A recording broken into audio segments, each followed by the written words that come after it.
بسم اللہ الرحمن الرحیم۔ السلام علیکم دوستوں، آج ہم اس ویڈیو میں حضرت بی بی خدیجۃ الکبریٰ رضی اللہ تعالیٰ عنہ کی زندگی کے بارے میں کچھ اہم معلومات بتانے کی کوشش کروں گی۔ آئی ہوپ کہ آپ سب کو پسند آئے۔ اگر یہ ویڈیو آپ سب کو اچھی لگے تو پلیز اس ویڈیو کو لائک، شیئر، کمنٹ ضرور کریں اور اس چینل کو لازمی سبسکرائب کر دیں۔ خدیجہ رضی اللہ تعالیٰ عنہ کے کردار کی مضبوطی اور اعلیٰ صفات نے انہیں اللہ تعالیٰ کی طرف سے حضرت جبرائیل علیہ السلام کے ذریعے سلام پانے کا شرف حاصل ہوا۔ حضرت بی بی خدیجہ رضی اللہ تعالیٰ عنہ وفاداری، دیانتداری، سچائی، اچھے اخلاق اور شرافت کی تصویر تھی۔ دولت اور عیش و عشرت کے ماحول میں پروان چڑھنے والی سخی، عقل مند اور سمجھدار وہ پہلی شخصیت تھی جنہوں نے آپ صلی اللہ علیہ وسلم کے ارشادات پر پختہ یقین رکھا اور اسلام کو اپنا مذہب اور اپنی طرز زندگی کے طور پر قبول کیا۔ خدیجہ رضی اللہ تعالیٰ عنہ کو اللہ کی طرف سے جبرائیل علیہ السلام کے ذریعے سلام پانے کا اعزاز بھی حاصل تھا۔ آپ اس قدر اعزاز پانے والی پہلی خاتون تھی۔ آپ رضی اللہ تعالیٰ عنہ ہمارے آقا حضرت محمد مصطفیٰ صلی اللہ علیہ وسلم کی پہلی بیوی تھی۔ آپ رضی اللہ تعالیٰ عنہ 24 سال سے زیادہ عرصے تک امن اور ہم آہنگی کے ساتھ رہے۔ خدیجہ رضی اللہ تعالیٰ عنہ کے گھر میں ہی نبی صلی اللہ علیہ وسلم کو اللہ تعالیٰ کی وحی موصول ہوئی۔ آپ اپنے شوہر محمد مصطفیٰ صلی اللہ علیہ وسلم پر اپنی زندگی کی تمام آسائشیں قربان کرتی رہیں۔ ابتدائی دنوں میں اسلام کی سب سے بڑی حامی رہی ہیں۔ آپ بی بی فاطمہ خاتون جنت کی والدہ ہیں۔ رسول اللہ صلی اللہ علیہ وسلم کے پیارے نواسوں حسن و حسین رضی اللہ تعالیٰ عنہ کی نانی تھی، جو جنت کے نوجوانوں کے سردار ہیں۔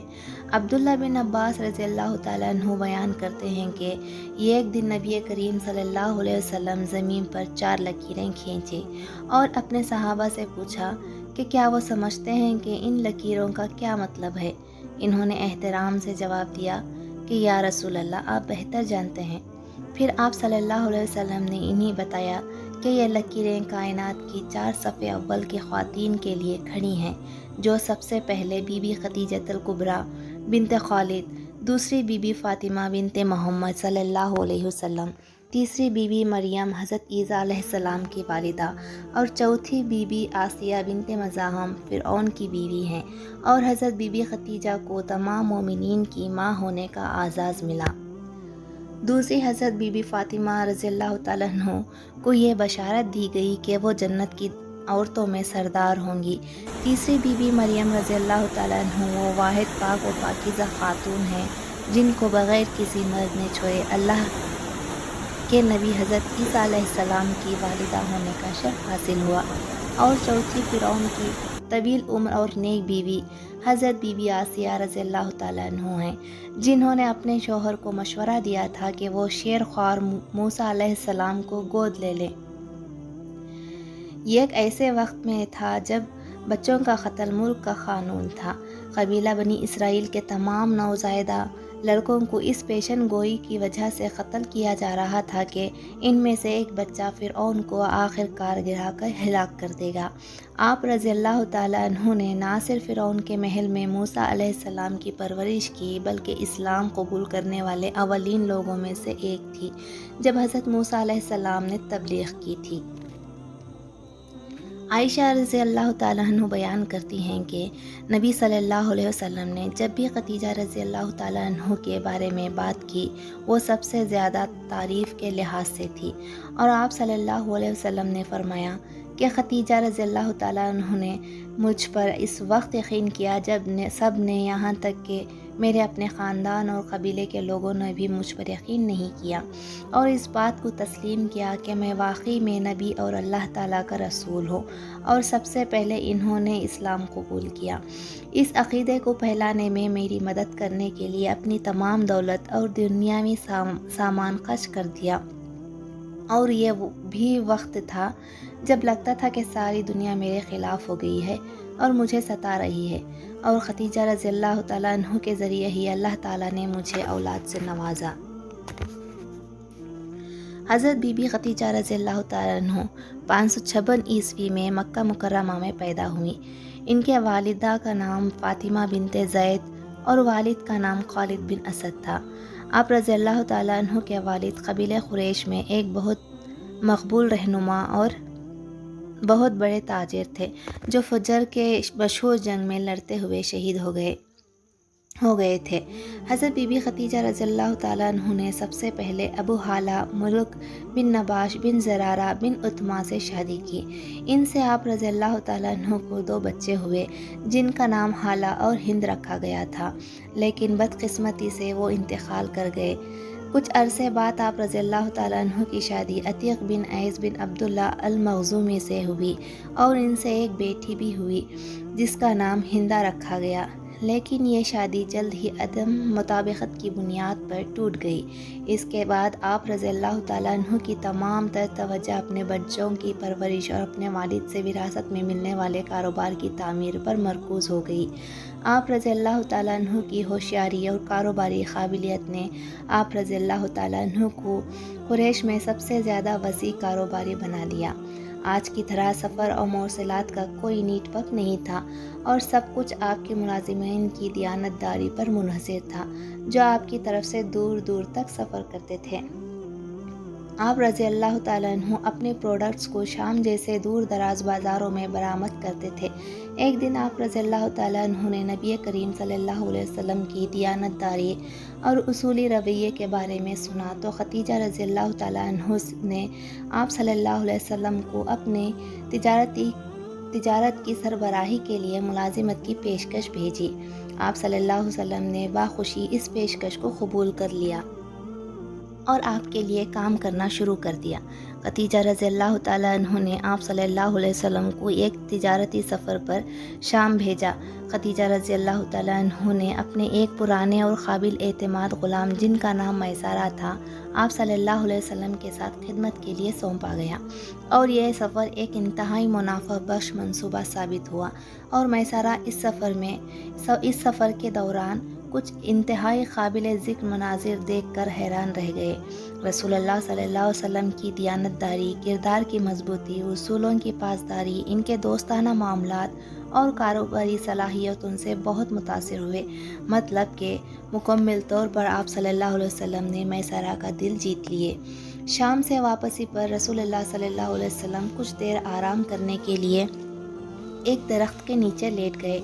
نیسٹورا نامی ایک یہودی راہب، جو اپنے مذہب کے بارے میں اپنے علم اور اپنی بصیرت کی وجہ سے مشہور تھا، آپ صلی اللہ علیہ وسلم کو جب اس درخت کے نیچے بیٹھے دیکھا تو میسرہ سے پوچھا کہ یہ شخص کون ہے۔ میسرہ نے انہی محمد صلی اللہ علیہ وسلم کے بارے میں اور آپ کی ایمانداری اور ذہانت کے حوالے سے ان کی شہرت کے بارے میں سب کچھ بتایا۔ پھر نیسٹورا نے میسرہ کو بتایا کہ لگتا ہے یہ شخص مستقبل میں نبوت پر فائز ہوگا، کیونکہ اس درخت کے نیچے کبھی کسی آدمی نے آرام نہیں کیا سوائے انبیاء علیہ السلام کے۔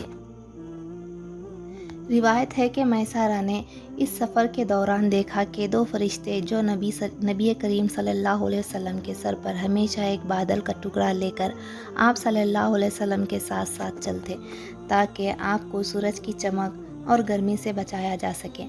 میسرہ یہ سب کچھ دیکھ کر اور نیسٹورا کی باتیں سن کر دنگ رہ گیا اور شکر گزاری کے احساس سے مغلوب ہوئے کہ آپ صلی اللہ علیہ وسلم کی قریبی صحبت سے استفادہ کرنے کا موقع انہیں جلد ہی اللہ تعالیٰ نے عطا کیا۔ جب وہ تجارتی سفر سے واپس آئے تو میسرہ نے خدیجہ رضی اللہ تعالیٰ عنہ کو وہ سب کچھ بتایا جو شام کے سفر میں ہوا تھا۔ آپ رضی اللہ تعالیٰ عنہ بہت متاثر ہوئی اور محمد مصطفیٰ صلی اللہ علیہ وسلم کو شادی کی پیشکش کرنے کے بارے میں سوچنے لگی، لیکن وہ آپ صلی اللہ علیہ وسلم سے اپنے خیالات کا اظہار کیسے کر سکتی تھی۔ آپ رضی اللہ تعالیٰ عنہ کو اس قبل قریش کے چند معزز خاندانوں سے تعلق رکھنے والے مردوں کی طرف سے شادی کی پیشکش کی گئی تھی، جو آپ رضی اللہ تعالیٰ عنہ نے انکار کر دیا تھا۔ ایک رات آپ رضی اللہ تعالیٰ عنہ نے یہ خواب دیکھا کہ چمکتا ہوا سورج آسمان سے آپ رضی اللہ تعالیٰ عنہ کے گھر کے صحن میں اترا ہے، جس کی روشنی آپ رضی اللہ تعالیٰ عنہ کے گھر میں پھیل رہی ہے۔ جب وہ بیدار ہوئی تو اس شاندار خواب کی تعبیر کے لیے اپنے چچا زاد بھائی ورقہ بن نوفل کے پاس گئی۔ ورقہ بن نوفل ایک نابینا شخص تھے۔ جو خوابوں کی تعبیر میں مہارت اور اپنے علم کی گہرائی، خاص طور پر تورات اور انجیل کے بارے میں مشہور تھے۔ جب انہوں نے آپ رضی اللہ تعالیٰ عنہ کا خواب سنا تو انہوں نے ایک پرسکون مسکراہٹ دی اور آپ رضی اللہ تعالیٰ عنہ سے کہا کہ فکر نہ کرو، کیونکہ یہ ایک بہت ہی امید افزا خواب تھا۔ تم نے اپنی صحن میں جو شاندار سورج کو دیکھا وہ اس بات کا اشارہ تھا کہ وہ نبی جس کی آمد کی پیشن گوئی تورات اور انجیل میں کی گئی تھی وہ تمہارے گھر پر فضل ہوگا اور تم اپنی زندگی میں اس کی موجودگی سے فائدہ اٹھاؤ گی۔ وارقہ سے اس ملاقات کے بعد وہ محمد مصطفیٰ صلی اللہ علیہ وسلم سے شادی کی خواہش میں مزید پختہ ہو گئی، لیکن آپ رضی اللہ تعالیٰ عنہ کو ابھی تک پریشانی تھی کہ وہ کیسے اس بات کو محمد صلی اللہ علیہ وسلم تک پہنچائے۔ آپ رضی اللہ تعالیٰ عنہ کی ایک بہت ہی قریبی سہیلی نفیسہ بنت منبع، جو آپ رضی اللہ تعالیٰ عنہ کے جھکاؤ کا علم تھا، ایک دن اس نے خدیجہ سے کہا کہ جو چیز آپ کو اتنا پریشان کر رہی ہے وہ کوئی بڑا مسئلہ نہیں ہے اور وہ خود اس مشکل میں آپ کی مدد کرے گی۔ وہ فوراً آپ محمد مصطفیٰ صلی اللہ علیہ وسلم کے پاس گئی اور بغیر کسی پریشانی کے اس نے آپ صلی اللہ علیہ وسلم سے ایک بہت ہی ذاتی سوال کرنے کی اجازت طلب کی۔ جب آپ صلی اللہ علیہ وسلم نے کہا کہ مجھے کوئی اعتراض نہیں ہے تو نفیسہ نے پوچھا کہ آپ صلی اللہ علیہ وسلم نے ابھی تک شادی کیوں نہیں کی؟ آپ صلی اللہ علیہ وسلم نے کہا کہ ان کے پاس مالی وسائل نہیں ہیں۔ پھر انہوں نے آپ صلی اللہ علیہ وسلم سے پوچھا کہ وہ ایک امیر گھرانے سے تعلق رکھنے والی اور خوبصورت عورت سے نکاح کرنے کے لیے تیار ہوں گے جو آپ صلی اللہ علیہ وسلم سے نکاح کرنا چاہتی ہیں۔ آپ صلی اللہ علیہ وسلم نے پوچھا کہ وہ کس کا ذکر کر رہی ہیں۔ جب انہوں نے کہا کہ میں خدیجہ بنت خالد کی بات کر رہی ہوں تو آپ صلی اللہ علیہ وسلم نے کہا کہ میں خدیجہ سے نکاح کرنے کے لیے تیار ہوں۔ تو خدیجہ رضی اللہ تعالیٰ عنہ بہت خوش ہوئیں۔ اس وقت آپ صلی اللہ علیہ وسلم کی عمر 25 سال تھی اور خدیجہ کی عمر 40 سال تھی۔ نبی کریم صلی اللہ علیہ وسلم کے دو چچا حمزہ اور ابو طالب نے رسمی تجاویز کے ساتھ خدیجہ کے چچا عمر بن اسد سے رابطہ کیا اور نکاح کی تاریخ طے ہو گئی۔ دونوں خاندانوں نے نکاح کی تیاریاں شروع کر دی۔ طے شدہ تاریخ پر گھر والے اور دوست احباب اکٹھے ہوئے اور نکاح ہوا۔ حلیمہ سعدیہ، جس نے نبی کریم صلی اللہ علیہ وسلم کی پرورش کی اور ان کو خصوصی طور پر مدعو کیا گیا تھا اور اپنے گاؤں سے مکہ کا سفر کیا۔ جب وہ اس تقریب کے بعد جانے لگی تو خدیجہ رضی اللہ تعالیٰ عنہ نے انہی گھریلو سامان اور اونٹ اور 40 بکریاں حلیمہ سعدیہ کے لیے شکر گزاری کے طور پر پیش کی، جس نے بچپن میں محمد صلی اللہ علیہ وسلم کی اتنی اچھی دیکھ بھال کی تھی۔ محمد مصطفیٰ صلی اللہ علیہ وسلم اور خدیجہ رضی اللہ تعالیٰ عنہ کی شادی میں بہت برکت تھی اور ان کے 6 بچے تھے۔ پہلے 2 بیٹے قاسم اور عبداللہ، پھر بیٹیاں Bibi Zainab, Bibi Ruqayya, Bibi Umm Kulthum اور بی بی فاطمہ رضی اللہ تعالیٰ عنہ تھے۔ محمد صلی اللہ علیہ وسلم سال میں ایک بار غار حرا میں 1 ماہ کے لیے قیام کرتے تھے تاکہ اپنے آپ کو مکمل طور پر اللہ تعالیٰ کی عبادت کے لیے وقف۔ ایک دن آپ صلی اللہ علیہ وسلم کسی دوسرے وجود کی موجودگی کا احساس ہوا۔ آپ صلی اللہ علیہ وسلم کو کسی دوسرے وجود کی موجودگی کا احساس ہوا، جیسے کسی نے آپ صلی اللہ علیہ وسلم کو اپنی باہوں میں مضبوطی سے پکڑ لیا ہو، اور یہ حضرت جبرائیل علیہ السلام تھے اور آپ صلی اللہ علیہ وسلم کو پڑھنے کو کہا۔ آپ صلی اللہ علیہ وسلم نے جواب دیا کہ وہ ان پڑھ ہیں، لیکن جبرائیل علیہ السلام نے بار بار وہی جملہ دہرایا۔ پھر آخر میں آپ صلی اللہ علیہ وسلم نے یہ آیات پڑھی جو قرآن کی پہلی وحی ہیں، جو قرآن مجید کی سورہ اقرا سے ہیں، جو یہ ہیں: پڑھو اپنے رب کے نام سے جس نے تمام موجودات کو پیدا کیا، اسی نے انسان کو لوتڑے سے پیدا کیا۔ پڑھو اور تمہارا رب بڑا کریم ہے جس نے قلم سے لکھنا سکھایا، اس نے انسان کو وہ کچھ سکھایا جو وہ نہیں جانتا تھا۔ اس کے بعد حضرت جبرائیل علیہ السلام غائب ہو گئے۔ یہ ایک ایسا خوفناک تجربہ تھا کہ نبی کریم صلی اللہ علیہ وسلم پسینے اور کانپتے ہوئے گھر واپس آئے۔ آپ صلی اللہ علیہ وسلم نے خدیجہ کو پکار کر چادر یا کمبل سے ڈھانپنے کو کہا۔ کچھ دیر لیٹنے کے بعد وہ پرسکون ہو گئے۔ جب آپ صلی اللہ علیہ وسلم کسی حد تک پرسکون ہوئے تو آپ صلی اللہ علیہ وسلم اپنی بیوی خدیجہ رضی اللہ تعالیٰ عنہ کو بتایا کہ انہیں اپنی جان کا خوف ہے، اور خدیجہ رضی اللہ تعالیٰ عنہ کو سارا واقعہ سنایا۔ خدیجہ رضی اللہ تعالیٰ عنہ نے انہیں تسلی دیتے ہوئے یہ کہا کہ اللہ یقیناً آپ صلی اللہ علیہ وسلم کو ہر طرح کے خطرے سے محفوظ رکھے گا، اور کبھی کسی کو آپ صلی اللہ علیہ وسلم کی توہین کرنے کی اجازت نہیں دے گا۔ خدیجہ رضی اللہ تعالیٰ عنہ کی طرف سے ہمدردی اور سمجھ بوجھ کی ان تسلی بخش اور حوصلہ افزا الفاظ نے انہیں بے پناہ طاقت اور اعتماد دیا۔ اس کے بعد وہ آپ صلی اللہ علیہ وسلم کو اپنے چچا زاد بھائی وارقہ بن نوفل سے ملنے کے لیے لے گئی، جس نے فوراً غار حرا میں ہونے کی شناخت کا اندازہ لگا لیا کہ وہ فرشتہ حضرت جبرائیل علیہ السلام تھے، جو اللہ تعالیٰ کے فرشتے ہیں، جنہوں نے موسیٰ علیہ السلام کی بھی زیارت کی تھی۔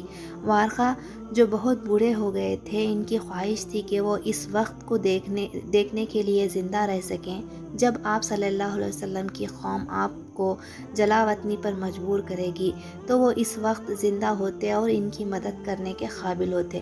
انہوں نے مزید کہا کہ اگر ان کی بات سچی ہے تو یقیناً اس کا مطلب یہ ہے کہ آپ رضی اللہ تعالیٰ عنہ کے شوہر اللہ تعالیٰ کے نبی ہیں، جن کی آمد کا ذکر صحیفوں میں آیا ہے۔ خدیجہ رضی اللہ تعالیٰ عنہ جو اپنے امیر باپ کے گھر میں عیش و عشرت میں پرورش پائی تھی، اب معاشی مشکلات کا صبر اور حوصلے کے ساتھ سامنا کیا، جو کسی بھی محاصرے کا لازمی حصہ ہیں۔ خدیجہ کی شرافت اور اخلاق اللہ تعالیٰ کو بہت پسند آئی، اتنا کہ اللہ تعالیٰ نے خدیجہ کو حضرت جبرائیل علیہ السلام کے ذریعے خصوصی سلام بھیجا۔ ابو ہریرہ رضی اللہ تعالیٰ عنہ سے مروی ہے کہ آپ صلی اللہ علیہ وسلم نے فرمایا کہ خدیجہ ایک مثالی بیوی اور ماں تھی۔ آپ صلی اللہ علیہ وسلم خدیجہ رضی اللہ تعالیٰ عنہ کے گھر میں رہتے تھے، اور حضرت جبرائیل علیہ السلام اکثر قرآنی آیات کے ساتھ آپ سے ملنے آتے تھے۔ رسول اللہ صلی اللہ علیہ وسلم کی مدینہ منورہ کی طرف ہجرت کے بعد اس گھر پر علی رضی اللہ تعالیٰ عنہ کے بھائی نے قبضہ کر لیا تھا۔ بعد ازاں معاویہ بن ابو سفیان، جنہوں نے کچھ الہام الہی کو نقل کیا، انہوں نے یہ مکان خرید کر مسجد تعمیر کر دی۔ اس طرح خدیجہ رضی اللہ تعالیٰ عنہ کے گھر کی جگہ ہمیشہ کے لیے عبادت کی جگہ بن گئی۔ خدیجہ رضی اللہ تعالیٰ عنہ ہمیشہ 2 رکعت نماز صبح و شام نبی کریم صلی اللہ علیہ وسلم کے ساتھ پڑھنے کے عادی تھی، یہاں تک کہ اللہ تعالیٰ کی طرف سے نماز کو فرض کرنے سے پہلے بھی اس کے متعلق تاریخ میں ایک واقعہ درج ہے۔ اسلام قبول کرنے کے بعد وہ زیادہ غور و فکر کرنے والی اور عبادت کی طرف مائل ہونے والی عورت بن گئی۔ حضرت خدیجہ رضی اللہ تعالیٰ عنہ کا انتقال ہجرت سے صرف 3 سال قبل ہوا۔ ان کا انتقال 65 سال کی عمر میں ہوا۔ جب محمد مصطفیٰ صلی اللہ علیہ وسلم نے خدیجہ رضی اللہ تعالیٰ عنہ کو ان کے آخری وقت میں دیکھا تو انہیں تسلی دیتے ہوئے کہا کہ اللہ نے اس کا حکم دیا ہے، اور آپ صلی اللہ علیہ وسلم کی طرف دیکھتے ہوئے آپ رضی اللہ تعالیٰ عنہ کی روح نے اپنے دنیاوی جسم کو چھوڑ دیا۔ آپ رضی اللہ تعالیٰ عنہ کی مکہ مکرمہ کے قریب حجون نامی جگہ پر قبر تیار کی گئی۔ آپ صلی اللہ علیہ وسلم نے خود اپنے ہاتھوں سے حضرت بی بی خدیجہ رضی اللہ تعالیٰ عنہ کی تدفین کی۔ حضرت بی بی خدیجۃ الکبریٰ رضی اللہ تعالیٰ عنہ وہ اسلام کی عظیم خاتون ہیں جو تمام مسلمانوں کی ماں تھی، جس نے اپنا سب کچھ اسلام کے لیے قربان کر دیا تھا۔ اسی سال آپ صلی اللہ علیہ وسلم کے خاندان کے سب سے بڑے حامی اور محافظ آپ کے چچا ابو طالب کا بھی انتقال ہو گیا۔ اس طرح چند ہی مہینوں میں ان کے 2 قریبی ساتھی موانین اور محسنین کا انتقال ہو گیا تھا۔ جب بھی آپ صلی اللہ علیہ وسلم کو کافروں کی طرف سے زیادتی کا نشانہ بنایا گیا تو خدیجہ رضی اللہ تعالیٰ عنہ ہمیشہ آپ صلی اللہ علیہ وسلم کے ساتھ کھڑی رہتی تھی۔ نبی کریم صلی اللہ علیہ وسلم کے ایک صحابی بیان کرتے ہیں کہ جب بھی ان کے پاس کوئی تحفہ لایا جاتا تو وہ فوراً کسی ایسی عورت کو بھیج دیتے جو خدیجہ کی دوست ہو، اور جب بھی کوئی بکری ذبح کی جاتی تو نبی کریم صلی اللہ علیہ وسلم کچھ گوشت کا حصہ خدیجہ رضی اللہ تعالیٰ عنہ کی سہیلیوں کو بھیج دیتے۔ آپ صلی اللہ علیہ وسلم فرمایا کرتے تھے کہ میں خدیجہ میں ختیجہ رضی اللہ تعالیٰ عنہ کے دوستوں کا بہت احترام کرتا ہوں، کیونکہ ختیجہ رضی اللہ تعالیٰ عنہ کا میرے دل میں ایک خاص مقام ہے۔ عائشہ رضی اللہ تعالیٰ عنہ بیان کرتی ہیں کہ جب بھی محمد صلی اللہ علیہ وسلم نے ختیجہ کے بارے میں بات کی تو وہ بڑی لمبی بات کرتے اور ختیجہ کی خوبیوں کی تعریف کرتے اور ہمیشہ ختیجہ رضی اللہ تعالیٰ عنہ کی مغفرت کے لیے دعا کرتے۔